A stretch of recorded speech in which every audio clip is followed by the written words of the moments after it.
business legacy on purpose through mindset, branding, marketing, sales, systems, and team so they can make an amazing impact and income and positively affect their communities worldwide. Ensure that you are sharing this show, you're subscribing, and you also are leaving us a review so we can create more amazing content around those areas to help you level up to the next level and also bring amazing guest experts that can share their knowledge and expertise with you so that you can create amazing legacy.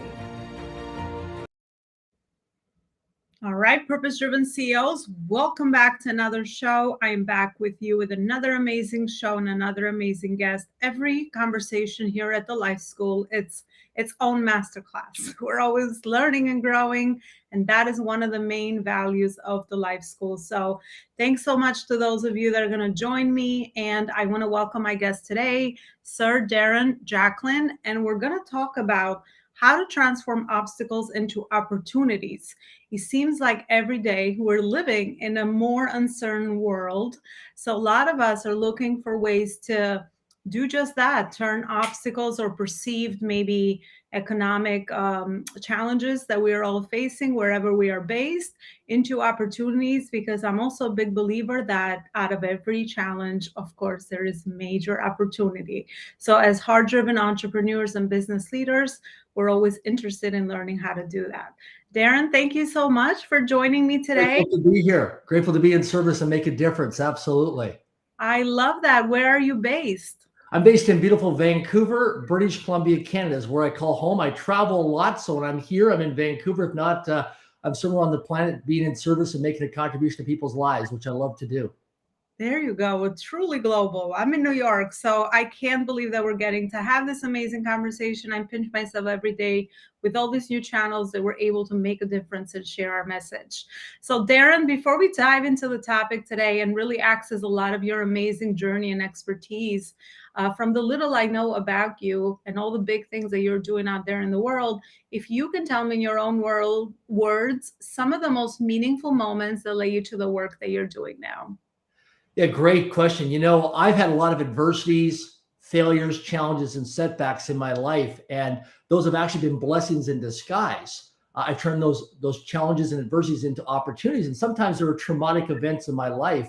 And I think, when I failed grade 1 of public school and I was misdiagnosed with a learning disability and a reading disability, and I was set back and then put into special education all the way through the grade 1 to grade 12 of public school. So at age 7, I created my first business called Rent a Kid. And I would go out and cut grass. I'd shovel snow in the wintertime and deliver newspapers 6 days a week around my neighborhood. I was knocking on doors all the time, wanting to be in service. And what I realized was all we are is a network of conversations.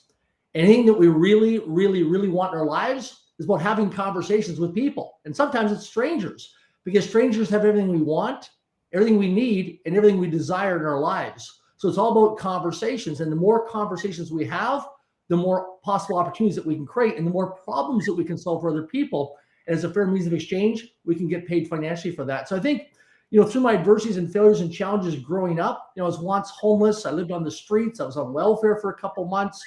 I had the worst possible credit score you can get in Canada through Equifax and TransUnion Credit as an R9 credit rating.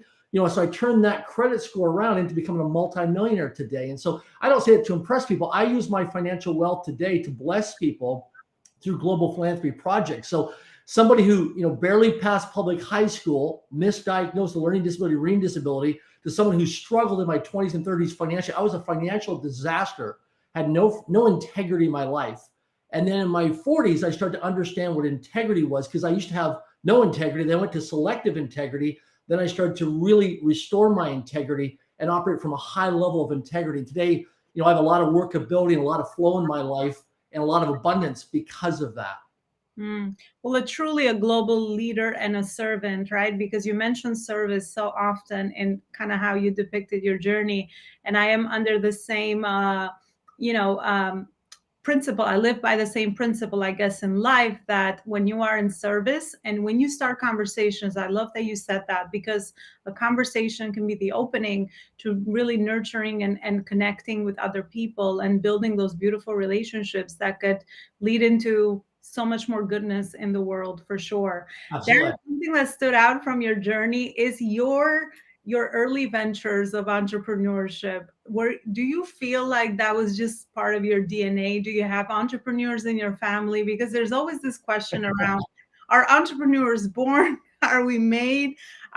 Do we learn these skills and grow over time through practice? Like, what is your perspective on that? A great question. I come from an environment, a family growing up, middle class family, government, union employee workers, all employees, nobody entrepreneur in my family. And Alona, I'm the one. I'm the one who, through trauma and adversities and failures, decided that I'm going to break this vicious cycle of living paycheck to paycheck. I'm going to break this cycle of not, just getting by financially. I'm going to break this cycle where I want to be generous and philanthropic and really serve my community and make a global difference around the world. So I'm the chosen one. I'm the one that said enough is enough. When I was 38 years old, here I am, flat broke financially, behind on my bills. And I'm saying to myself, I'm tired of the collection agencies calling me. I'm tired of people knocking on my door looking for money. I'm tired of the government chasing me. I'm tired of all these, unopened bills in the mail that I was getting. And I became so disgusted with myself in the mirror. I said, enough is enough. I'm tired of being underwater financially. And at age 38, I made a financial decision in my life. I do not want to live my life this way anymore. I want to start living on my terms and my life by design. And so my 40s was all dedicated towards financial wealth and traveling the world, going to workshops, seminars, courses, classes, mastermind programs, whatever I could to get around things, to understand structure and systems and processes so that I could get money out, get money out of the way, so that I could make a bigger vision in my life to serve humanity. Because here's something I discovered. Our success is someone else's miracle. And that's something people should write on their vision board. They should write on sticky notes. They should write on their mirror with lipstick that your success is someone else's miracle. Every day that you wake up and you battle entrepreneurship, you battle business with rejection and challenges and setbacks and disappointments and failures and adversities at times, your success is someone else's miracle. And the more successful you can become in terms of abundance and prosperity, the more you can be of service to other people. There are lots of problems to solve in your communities where financially you can give money to a Rotary Club, you can give money to a children's hospital, you can give money to Link Foundation, you can give money to different organizations to bless them to be of service. And so the key thing is that in our lives, we're either coming from a problem, we're in a problem right now, or we're heading towards a problem. Just look at your life for the last 7 days this week. Were you coming from a problem? Are you currently in a problem? Or are you heading towards a problem? Because you're in one or two or three of those situations right now. Yeah. Well, I wrote that down here at the Life School, always learning and growing. So I love that you mentioned that was part of your journey and you decided to do something different. I got goosebumps because I'm also one of the first in my family. Yes. There's a lot of people taking the channel of entrepreneurship to do just that, even though the modeling around us was completely different, employee mindset. So I love that you shared that perspective. And in order to be successful, right? Because success obviously is, under a definition to each his own, right? It depends on what your values are and what you value and all of that and your self-discovery. But the way that you can take this channel and really, bring in the impact and also the income to do more good in the world. That's kind of what attracted me at the beginning, because one of my important values was growth and fulfillment. So I said, how can I make this my lifestyle? And then entrepreneurship was that channel where I said, okay, so I'm always going to personally grow through this channel, but also be able to do all these other things in my life and also through my visions and the goals and the impact of other people and do more good, with humanity. There's always a bigger mission than our products. There's always a bigger mission than our service. So I love that you kind of just, shared that from your perspective as well. Full disclosure, I'm a terrible employee because I don't like being told what to do. And people always ask me, they go, Darren, what time do you go to bed at night? And I said, I go to bed when I'm tired. And they go, what time do you wake up? I said, when I'm done sleeping. And they go, how do you do that? I say, consistently. And I'm not being arrogant. It's just that I chose to live a life by design on my terms because I was tired of waking up and then my alarm clock would go off, going to work someplace I wasn't fulfilled, wasn't getting a return on life, wasn't getting a return on energy. And then I'd say to myself, oh my gosh, here I am. I'm not even out of bed. My alarm clock's going off. And I'm asking myself this empowering question. What time can I go to bed tonight? And I'm thinking to myself, wait a second. My day hasn't even started. My feet haven't even hit the ground yet. And I'm asking myself, what time can I go to bed? This isn't working for me. I got to change this. I got to decide, because I used to always believe that somebody was coming to rescue me. My relatives, the government, people are going to help me. What I realized when I was down and out was no one was coming to rescue me. I had to rescue myself. I had to start taking the classes, reading the books, getting the mentors, getting the coaches, joining the mastermind groups. Because if I want to change my life, I had to change my life from the inside out. I had to deal with my childhood trauma. I hired a trauma coach and worked for a number of years, paying a trauma coach on Skype and by Zoom, hiring the trauma coach to work through things I didn't want to deal with that were blind spots to me, that were painful, but I had to peel away the layers of the onion to get to the core of those root of those challenges, because that was driving destructive human behavior that was hurting me and hurting other people. And that wasn't good. And I had to decide that, you know what? I'm tired of living this way. I need to stop this vicious cycle, and I need to get some help and get some support and get some right people around me to help resolve this. Yeah, very, very smart. And doing your inner work is really, it's just connected to the success that you're looking for and Absolutely. the impact that you try to create in the world. I love that. And yes, I mean, it's a different life when you wake up every day now and the world is your oyster, and there's no limit to your creativity, and there's no limit to what you can do. And for a lot of people, that just becomes, it's a completely different life, because again, it's like I don't know the difference between life and my work. It's kind of meshed together. There's other challenges with that, obviously, so we need to set Well, it's interesting because there's probably some people watching, listening to this right now that can relate. I get told all the time I'm a workaholic, and you work so much. And I say I only work part-time, 12 hours a day. 24 hours a day is full-time. But I love what I do. But the thing is, I work out of joy, not out of necessity. And that was something I decided years ago in my life, was to not work out of necessity, but to work out of joy. I work out of fulfillment, and I work out of growth, self-actualization of human growth and potential. That's what I do. And also to enrich other people's lives. I get a lot of joy out of enriching other people's lives. And so I don't want to retire. I want to enrich many people's lives and solve problems and make a difference in the world. I don't need the credit. I want to empower and inspire other people. And that's why I do a lot of things around the world through our group of companies and our family foundation, and through E2E by hiking and taking people on hike trips around the world, to make a difference in people's lives, to bring people together, because all we are is a network of conversations. And when people can lean in and realize, if you want to change your life, start changing the conversations that you have on an ongoing daily basis. Change the conversations, and that will change how your life unfolds going forward. I'll promise you, I'm a living case study of that.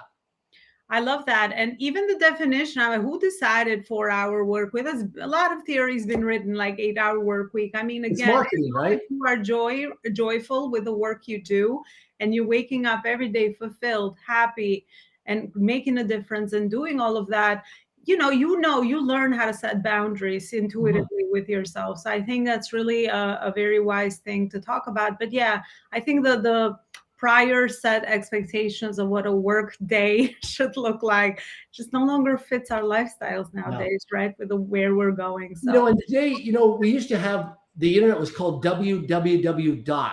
World Wide Web. Today it's called World Wide Web. You can be virtual and location dependent, live anywhere on the planet, providing you got a good internet connection.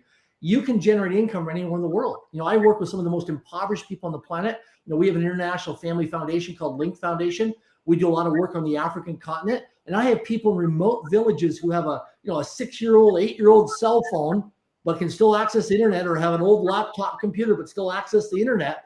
And they can generate an income by doing freelance work and virtual work around the world, providing they have good internet connectivity. So it's just a mindset. See, we do not have money problems in life. I used to have this belief system that we have money problems in life. We have no financial problems in life. We do not have money problems in life. We have thinking problems. That's all we have, is thinking problems. It's the mindset that we have. And when we change our environment, we change our conversation, we change our financial bank accounts. Powerful. So that really dives us right into our topic today. And I could so agree because I do a lot of philanthropy work in my native country, Albania. And it's Oh, the same beautiful. thing. All you need is a cell phone, there's content, you learn and grow and you apply. You learn and you apply. You learn and you apply. I so agree with what you said. So, how do we transform all these obstacles into opportunities? What is the message Great that question. you feel pulled to share with us today? So the next time you watch a news broadcast, you're watching CNN as an example. If you live in North America or international, you're on the internet and you see all this negativity.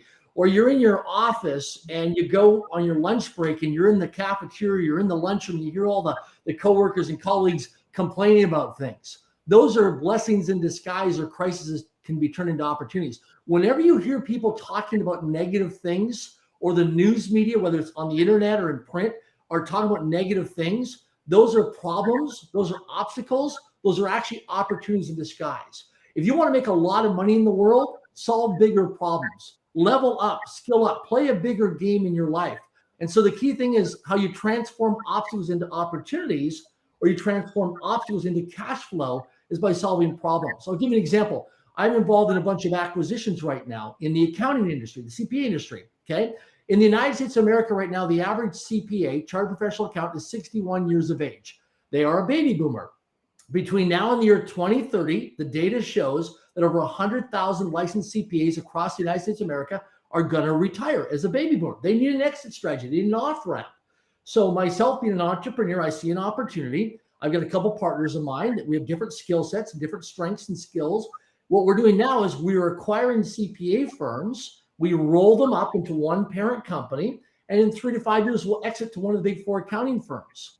So we're acquiring these CPA firms by solving a problem so the CPA, him or her, can then start the retirement transition planning process. We then acquire the cash flow. So we borrow private money from investors, paying 12% over a 1-year debt note. And the cool thing is we pay the investors back out of cash flow that's monthly recurring revenue from the bookkeeping and the payroll and the tax clients.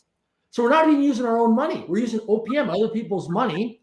All we're doing is taking the industry. We're not running any of the day-to-day operations, but we're giving governance and oversight and guidance and direction and mission and vision of what we're doing at a high level. So we're acquiring these CPA firms across the United States, taking it, roll up into parent company, and we're already planning in 3 to 5 years to exit to one of the big four accounting firms who will come in and buy that for market share. So you can do this in the veterinarian industry, you can do this in the accounting world, you can do this in the healthcare, the gym space, the dental space. Just look at where are the baby boomers going? Okay, big problem. These men and women want to retire, they want to transition. So can you go in without even using any of your own money and solve a problem by helping them exit and retire? You roll up these companies by building yourself a team, because most of your goals and dreams, as I talk about my international book, Until I Become, most of your goals and dreams do not require your actions. It's all about creating teams and teamwork. My success is, number one, is I'm a very effective communicator. And two is I'm really good at building teams of people to run all the day-to-day operations. Get out of the way of yourself. Build a team of people. Become coachable. I used to not be coachable. And I realized that I was the clog in the wheel. As soon as I realized I got to get out of the way of myself and my own success, things started to change and unfold completely differently in my life. So start creating teams, because most of your goals and dreams do not require your actions. I've got over 7,000 written goals for my life. My target is to get to 10,000 written goals. And it's a challenge because I keep writing goals down, checking goals off, writing goals down, checking goals off. But as I'm on this conversation with you right now, I have people working around the world, day-to-day operations, working on my goals and dreams. So build teams of people. You'd be amazed with artificial intelligence and virtual assistants and interns and college university students and people. There's so many different avenues you can go down. I can spend hours training, developing people on how you can build teams, even when you have no money. Even when you have no money, you can build teams, have people come with you as volunteer crew members to help fulfill on your mission, vision, what you want to do. Oh my, powerful, powerful. So two big takeaways, because there's so much wisdom that you shared there from your valuable life experience. Solve a big problem. There is, Yes. find the gaps, right? Figure out who you want to serve, where are the gaps, right? Solve big problems and get a team. It takes, a team to really build a dream and move yourself beyond solopreneurship. Darren, one big thing that I see in the online space, also with a lot of entrepreneurs and businesses that I work with, is a lot of solopreneurship. I think if people understood how to do these high level, connect the dots between all the different stages of their business, and also learn how to leverage teams and the power of, other people, there will be less solopreneurs and more people making a bigger impact and a bigger Sure. income and do more good in the world. So Yeah. I love that you shared that with our audience as well. And I so highly agree. Building a team and understanding how to leverage that is powerful. So maybe I'll have you back and we could talk I'd more love to about come back. leadership and teams, because that is a topic that is really hot and I think is a lot of need about how to connect that, based on whatever business phase and stage of journey people are on, and how to actually do it the smart way. I always say we want to work smart and not hard, Right. right? How many hours in a day? You said your work day is 12 hours, 24 hours. We got to sleep a little, right? So you're only Absolutely. one person. So the power of your systems and your team, I always talk about that, is immenseful. So Darren, we have reached the end of our interview. We can go on and on because we have such good energy together. And also, your life experience is so valuable, and I appreciate all the things that you share with our audience My today. pleasure. As a final, and I love you serving hard. I love that. I mean, I love that. I think that's honestly the only way to stay fulfilled, because we all know it's not about the money, right? No. Money is a tool, it's a channel, so we can use money to do Yeah. more good in the world. You create an impact. Absolutely. Understood that very early on, after I had to do some of my inner work, thinking that money was the pursuit of happiness and the purpose that I was supposed to go after. So once you discover that, it's a whole different ball game. So I love that. Darren, what is a final message that you would like to leave our audience with? And also, what are some of your visions moving forward of impact that you are co-creating? Great question. Two things. Key thing is, number one is your life comes down to requests and promises. What do you promise yourself? So a lot of times people talk about goals. I have over 7,000 written goals. Of those 7,000 goals, I take 10 every year, my top 10, and I call them my personal promises to myself. It's what I give my word to, right? My promises. So number one is, when you ask people, what is it you really, really, really, really want in your life? The number one consistent answer that people say is, I don't know. They've actually never taken the time to sit down and actually write down, what do they want to create for their life this year, personally and professionally. They don't even invest the time, effort, energy to do that. So I invite people to do that. Second thing is about making requests. For every question that you don't ask, the answer is always no. I'm a request making machine. If you're around me, in proximity to me, either in person or virtually, I am constantly making requests. Sometimes they're powerful requests, outrageous requests, unreasonable requests, but I'm always making requests, because when you make a request to another human being in a conversation, they'll only do one of three things. Step number one is they'll accept the request. They'll accept the request. Step number two is they'll decline the request. And then step number three is they'll counter offer the request. So what I do is I'm always making requests. So two questions I want your audience to leave with today. And I invite them as a bonus opportunity to write these questions down. There are two questions. And then go to work on them. Go into action with these questions immediately after this interview. Question number one is, where am I not requesting in my life? I want you to take a look at your life and just say to myself, where am I not requesting? Just take a look and look at your life as where's not working. It could be your health, it could be your finances, it could be your relationship, it could be your job, your career, your business. What's not giving you joy and fulfillment? Maybe you're not going on as many date nights as you'd want with your partner, and you need to have somebody look after your children that you trust and respect. And you got to make a request to your neighbor, to a family member, a friend, or a coworker, colleague, to take care of your kids for a couple hours so you can go on a date night, because you haven't been on a date night in months or years. Maybe you need to make more money or earn more money or collect more money. So you need to ask for endorsements or recommendations or referrals or someone to purchase your product. Maybe you need to make a request for a mentor or coach. So question number one is, where am I not requesting? Question number two is, who do you become? Who do you become as a human being when you are not making requests? And I'll share with you right now, full transparency, I'll be vulnerable here. When you're not making requests, you're playing really, really small in your life. You are contracting rather than expanding. You are coming from lack and scarcity when you're not making requests, versus abundance and prosperity. When you are making requests, you are giving other people an opportunity to accept, decline, or counteroffer, but at least you're giving them an invitation. You're giving them a chance to have a seat at the table, and they can powerfully choose whether they want to accept, decline, or counteroffer. So where are you not requesting your life, and who do you become when you're not making requests? And I'll tell you right now, when I meet lots of people as I travel, I can tell when I meet people in the first 90 seconds if they're not making requests in their life, because they're playing small, and they look at someone like me that they can leverage and make a lot of requests. So 2 questions. You start to work on these, you will see your life changing. You'll see measurable results in the next 24, 48, 72 hours, because I've worked with many people around the world who do this, and they see measurable results in a very short period of time. Powerful. So let's get people to continue the conversation with you, Darren. Where is it that they can do that? I want to invite people to come out hiking with me or come out for a walk. I hike all over North America. Through Link Foundation, we created something called E2E, Elevate to Educate. I bring people to come out hiking. They pay a small registration fee. If they want to sponsor, they can be a sponsor, paid sponsor, and it gives them lots of visibility and lots of exposure. The financial dollars that we collect, they get tax receipts in Canada, United States. And guess what? We take that money, and through Link Foundation, we build the school in some of the most impoverished places on the planet.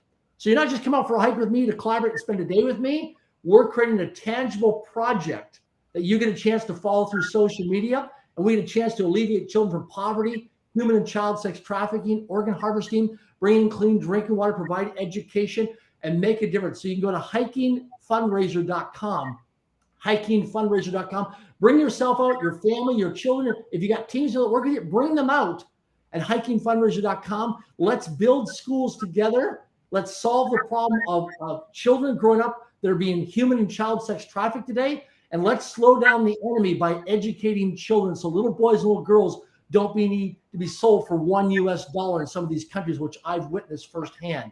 So hikingfundraiser.com, come out, join the global mission of E2E, Elevate to Educate, and let's solve a big problem right now on the planet, because we need each other together in this global village.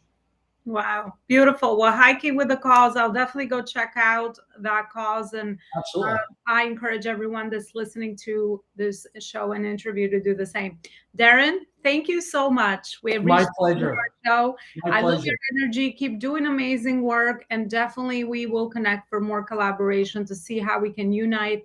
I think that is a powerful thing in the world to make more impact and to do more good in the world. So thank you again for all of you that are watching the show. And you know what to do. Subscribe, share, so we can bring more amazing business leaders here on our show as well, just like Darren today. Thank you so much, and have a beautiful rest of your Thursday. Bye, everybody. Thank you, everyone.